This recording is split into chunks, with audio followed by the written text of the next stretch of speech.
Hi friends. So I know it's been about a year since our last video, and I'm so sorry that it took a year for me to finish this series up. I just, started doing some adulting things. I had a part-time job, and then I was job searching, and now I have a full-time job.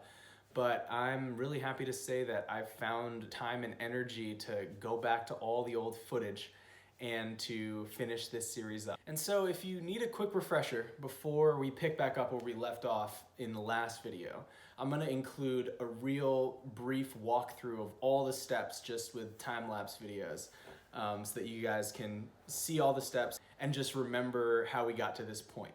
So yeah, without further ado, enjoy, and I hope you enjoy the rest of the episode.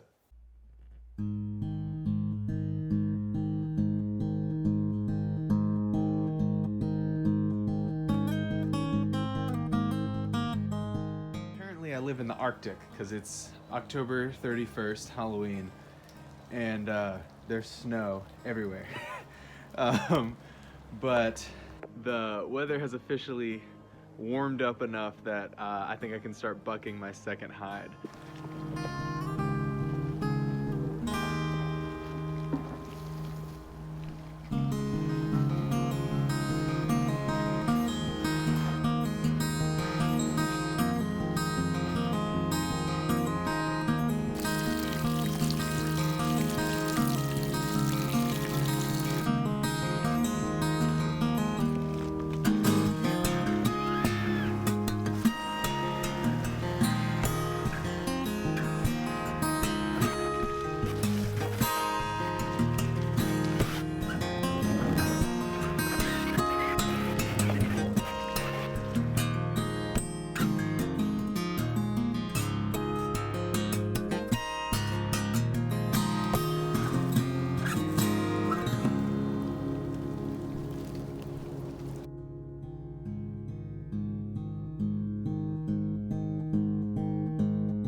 So it's officially the next morning, and it is time to stretch and soften out the hide. I'm gonna open this guy up, and we'll see what it looks like after a night of soaking in the brains. It's looking pretty good, and it looks like it's soaked up a lot of those brains, so that's really what I was hoping for. Now let's get it up on the bar over there and get it wrung out.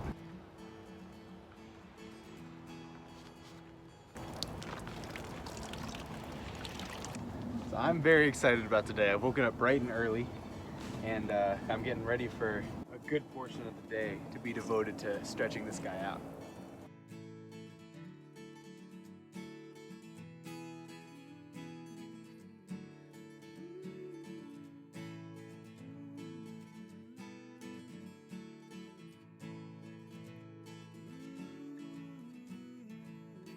Okay, feeling good about my ringing job. Take a look at how it looks on the inside. Nice, nice, nice. Lots of tan in there. That's what we're looking for. Feeling good about this. So the next step is gonna be to just soften it all day.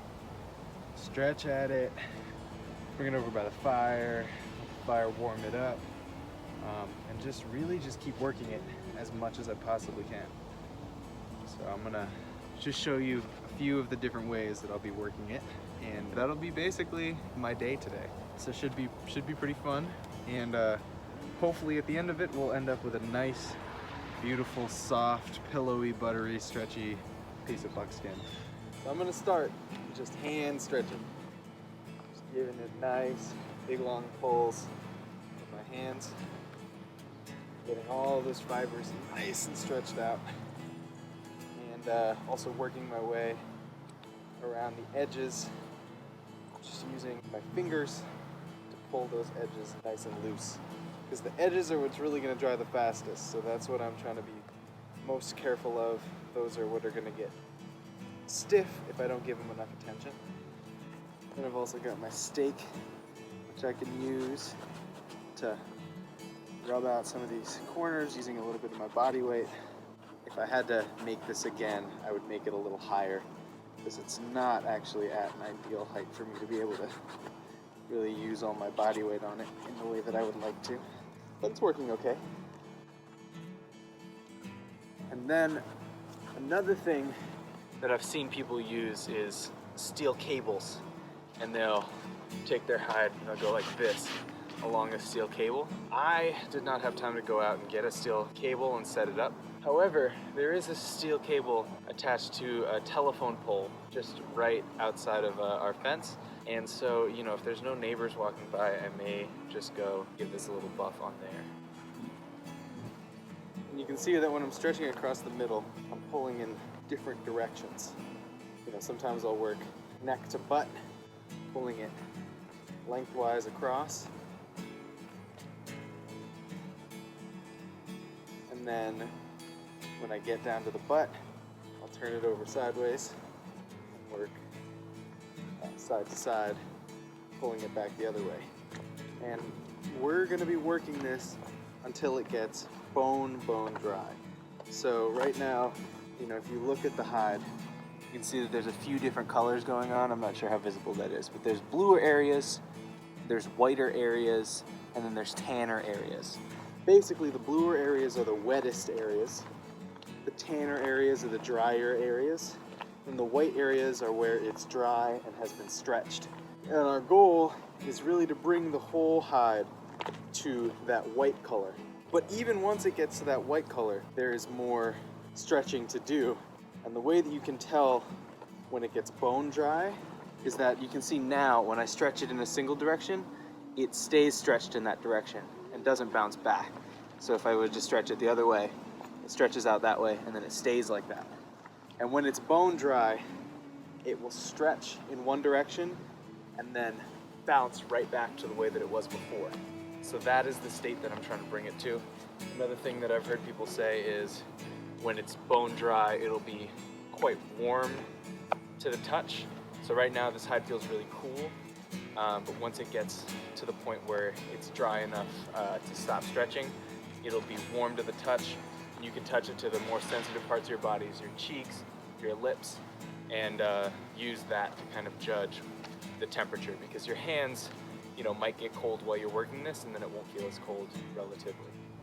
So here's a little midway progress report. You can see still some wet areas up here, but things are going pretty well and it's already feeling really soft. Definitely using my hands a lot to stretch this guy out and you know, giving it a good amount of my strength. It's so amazing how strong the hide is. You know, from the wringing to the stretching, you can really feel how durable and how hard it is, even though this was such a thin skin to begin with. I tried out the telephone pole piece of steel cable. That worked out okay. I might go back to it and see if I can't get my technique a little better over there.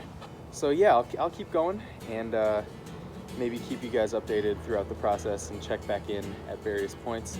But it's been less than an hour, I think, since I started, and it's already feeling pretty good.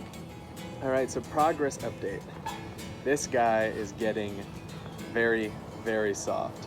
This membrane side, especially the inside of the hide, just feels like, I don't know, softest flannel or fleece that you've ever felt. and the grain side also is feeling really, really soft. I've actually been using that steel cable attached to the telephone pole a little bit more, and I found that now that the hide is a little bit drier, it is a lot easier to use. And I've been using it just to buff both sides of the hide, and that has made a huge difference in terms of the softness of the texture of the hide. But you can see that now so much of the hide is white, and there's not that much of the brown. There's a little bit down toward the butt, but the brown is really going away. You can see that it's still wrinkly, which is an indication that there's still a decent amount of moisture in there that I'm gonna have to keep drying out.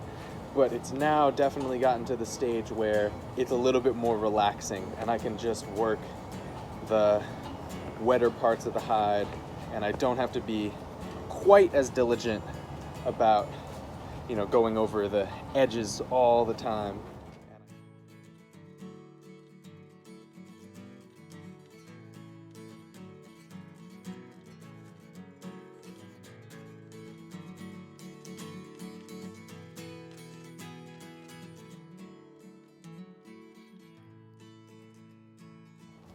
Okay, so it's been a few hours and we are really far along with this guy. A lot of places on the hide feel pretty much done.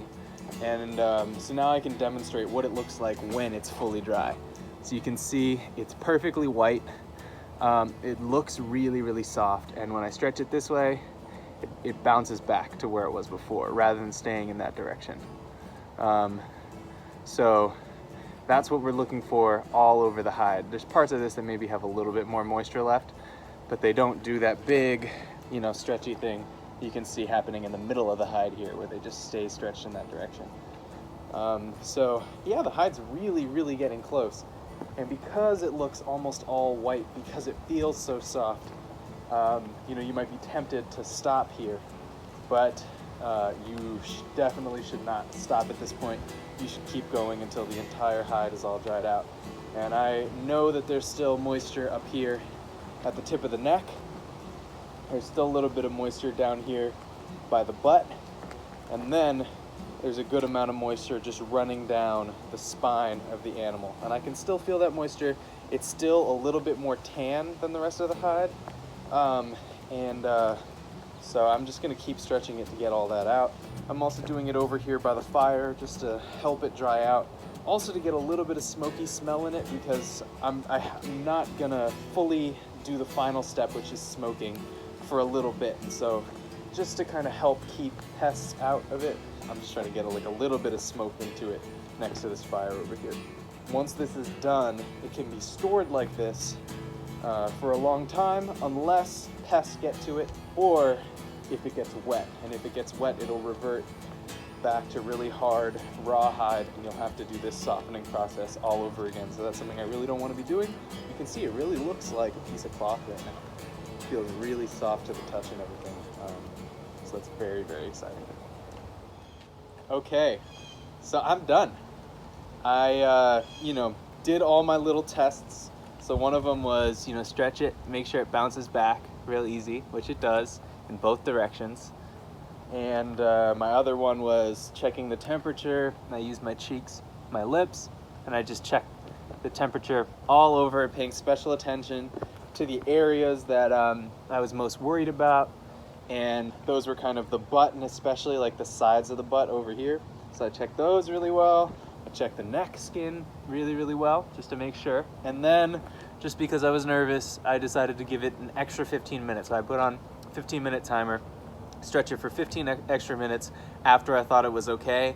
And now I'm feeling really, really good about it. It feels like, it's so hard to describe what it feels like, but the best description that I can give is like somewhere in between suede, flannel, and like the inside of a fleece. It's just like so nice. So soft. It feels like, it doesn't feel like skin or like leather. It feels like just perfectly soft. So it is super, super cool. And everything that I hoped it would be. This is such a great confirmation that all of the steps that I've been doing up until now worked out. And I've been doing everything more or less right. there's definitely still a difference between the grain side and the membrane side. The membrane side still has some looser fibers, and then the grain side is a little bit smoother and more uniform. The other thing is that there's still some discoloration on here. I'm 100% sure that all of that is from the ringing process when I used some sticks that still had some of their inner bark on them, and that stained the hide a little bit so that it's not perfectly pearly white. But I think when I smoke it and it turns brown, hopefully everything will even out because the staining is not too bad. And then the other thing that I noticed is that there are some parts that are a little bit, I don't even know if I want to say stiffer, but thicker than the other parts. So the neck is definitely thicker, and I wonder how it's going to feel once I trim off the crispy edges, but it's definitely feels a little thicker. But for the most part, I mean, it's like cloth. It just continues to blow my mind. I'm very, very proud of what I've been able to do with this thing. My first buckskin, it just turned out so well. The next step with this is going to be to smoke it. I'm not sure when I'm going to get around to doing that. As I said, the key is just to not get it wet until then, and once that's done, then this will be finished. I'm also going to do the next one, and I've definitely learned a lot doing this first one, and I know that there's a few things that I can improve, and then also I think the next one will go a lot smoother because I'm not learning as I do it as much. But that's a much thicker hide, so it'll be a really different beast. I wish everyone could just like reach through the screen and get to touch it, because it's the softest thing I've ever felt.